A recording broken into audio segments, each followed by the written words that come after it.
तो देश के मैदानी क्षेत्रों में 5 चरणों का चुनाव संपन्न होने के बाद अंतिम दौर के चुनाव प्रचार के लिए कांग्रेस और बीजेपी के राष्ट्रीय स्तर के स्टार प्रचारक अब पहाड़ पर चढ़ने लगे हैं। इससे हिमाचल की शांत वादियों में सियासी पारा एकदम से बढ़ गया है। बीजेपी के स्टार प्रचारकों की सूची में सबसे ऊपर पीएम मोदी ने बीते शुक्रवार को हिमाचल में 2 रैलियां कर प्रचार को धार दी, तो अब आज अखिल भारतीय कांग्रेस के अध्यक्ष मल्लिकार्जुन खड़गे और गृह मंत्री अमित शाह अलग अलग स्थानों पर जनसभाएं कर चुनावी प्रचार को और गति देंगे। कांग्रेस के राष्ट्रीय स्तर के स्टार प्रचारक मल्लिकार्जुन खड़गे शिमला संसदीय क्षेत्र के तहत रोहडू के रामलीला मैदान से मोदी के हमलों का जवाब देंगे। नाहन और मंडी में पीएम मोदी की चुनावी जनसभाओं के बाद अब गृह मंत्री अमित शाह भी हिमाचल आ रहे हैं और आज वो 9:30 पर जिला ऊना में स्थित मेला ग्राउंड में जनसभा कर हमीरपुर से बीजेपी प्रत्याशी अनुराग ठाकुर के पक्ष में वोट मांगेंगे। इसके बाद वो जिला कांगड़ा के जोरावर स्टेडियम में 11:30 पर कांगड़ा संसदीय क्षेत्र से बीजेपी प्रत्याशी डॉक्टर राजीव भारद्वाज के पक्ष में भी प्रचार कर कार्यकर्ताओं में जोश भरेंगे। हालांकि हिमाचल में अपनी अपनी सीट प्रत्याशियों के लिए चुनाव प्रचार करने के बाद कांग्रेस के राष्ट्रीय अध्यक्ष मल्लिकार्जुन खड़गे और गृह मंत्री वापस लौट आएंगे और इसके अगले दिन यानी कि रविवार को अखिल भारतीय कांग्रेस कमेटी के पूर्व अध्यक्ष राहुल गांधी शिमला संसदीय क्षेत्र के तहत नाहन में पार्टी प्रत्याशी विनोद सुल्तानपुरी और हमीरपुर संसदीय क्षेत्र के तहत ऊना के प्रत्याशी सतपाल रायजादा के लिए वोट मांगेंगे। इस दौरान राहुल गांधी हिमाचल में पीएम नरेंद्र मोदी के कांग्रेस पर किए गए हमलों का भी जवाब देंगे।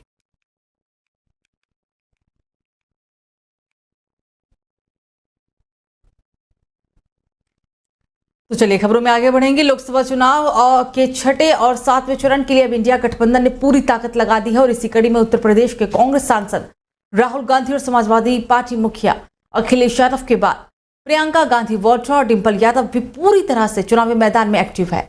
सपा मुखिया अखिलेश यादव की पत्नी और सपा सांसद डिंपल यादव के साथ कांग्रेस महासचिव प्रियंका गांधी वाड्रा आज वाराणसी में एक रोड शो करेंगी।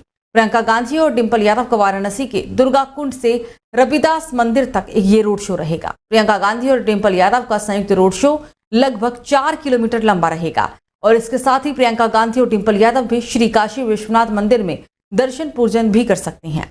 काशी में इंडिया गठबंधन की तरफ से प्रियंका गांधी और डिंपल यादव वाराणसी लोकसभा सीट से इंडिया गठबंधन के प्रत्याशी अजय राय के समर्थन में रोड शो करेंगी।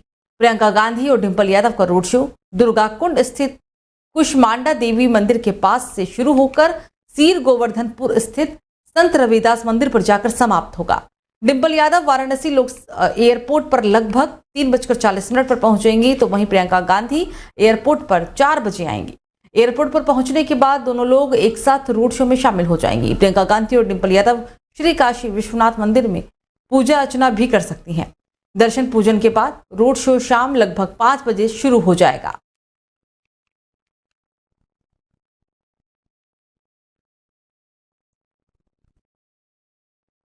तो पुणे पोर्श केस की जांच अब पुणे पुलिस की क्राइम ब्रांच करेगी। दरअसल कमिश्नर अमितेश कुमार ने कहा है कि गेरवड़ा थाना पुलिस ने केस क्राइम ब्रांच को ट्रांसफर कर दिया है। मामले की आगे की जांच अब वही करेगा। उन्होंने कहा कि क्राइम ब्रांच पहले ही आरोपी नाबालिग के पिता विशाल अग्रवाल और घटना से पहले आरोपी ने जिन पब में शराब पी थी उनके मालिकों के खिलाफ जांच भी की है। तो वहीं इस मामले में लापरवाही बरतने पर येरवड़ा थाने में पदस्थ इंस्पेक्टर राहुल जगदाले और एएसआई विश्वनाथ टोडकरी को मामले की जानकारी अपने सीनियर्स यानी कि पुलिस डिप्टी कमिश्नर को देने के प्रोटोकॉल को फॉलो नहीं करने की वजह से सस्पेंड कर दिया गया। 18 मई की रात जब कल्याणी नगर में यह हादसा हुआ था तब इंस्पेक्टर जगदाले और एएसआई टोडकरी मौके पर ही थे, लेकिन दोनों ने घटना की जानकारी कंट्रोल रूम को नहीं दी थी। पुलिस पर आरोप है कि आरोपी को थाने में स्पेशल ट्रीटमेंट भी दिया गया था। पुणे जिला प्रशासन शहर भर के पब पर लगातार कार्रवाई भी कर रहा है जो नियमों का पालन नहीं कर रही हैं। तो वहीं इस कार्रवाई के खिलाफ अब 2500 पब बार कर्मचारियों ने प्रदर्शन भी किया है।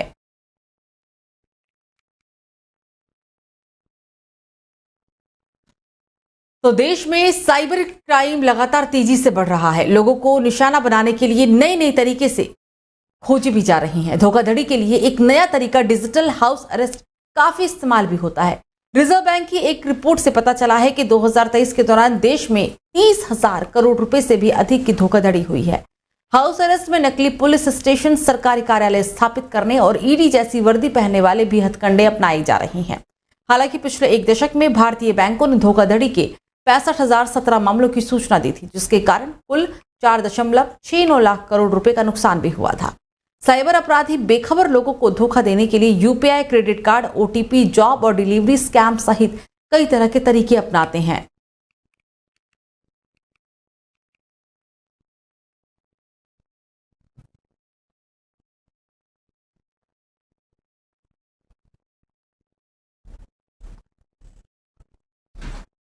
तो देश के कई राज्यों में आज से नौपता शुरू हो गया है और ये 2 जून तक चलने वाला है। इस दौरान देश के कुछ हिस्सों में तापमान 49 डिग्री सेल्सियस तक जा सकता है। मौसम विभाग ने दिल्ली, राजस्थान, मध्य प्रदेश, गुजरात, पंजाब और हरियाणा के लिए लू यानी कि हीट वेव का रेड अलर्ट जारी कर दिया है। उत्तर भारत में बीते दिनों तापमान अधिकतम 49 और न्यूनतम 31 डिग्री सेल्सियस रहा। राजस्थान में गर्मी की वजह से 5 लोगों की मौत भी हो गई। इस तरह राज्य में 2 दिन में मरने वालों की संख्या 13 हो चुकी है। भोपाल में हालांकि बीते दिनों हैदराबाद जाने वाले इंडिगो की फ्लाइट 1 घंटे देरी से रवाना हुई थी। बताया जा रहा है कि तापमान ज्यादा होने के चलते ही इंजन रिस्ट्रिक्टेड मोड पर चला गया था। तो उधर कश्मीर घाटी में तापमान में इजाफा हुआ है। श्रीनगर मौसम विभाग ने बताया है कि 23 मई को अधिकतम तापमान 32.2 डिग्री सेल्सियस दर्ज किया गया, तो ये 11 साल से सबसे ज्यादा रहा। तो वहीं 25 मई यानी कि कल, आज 2013 का 32.2 डिग्री सेल्सियस आज का तापमान दर्ज किया गया था।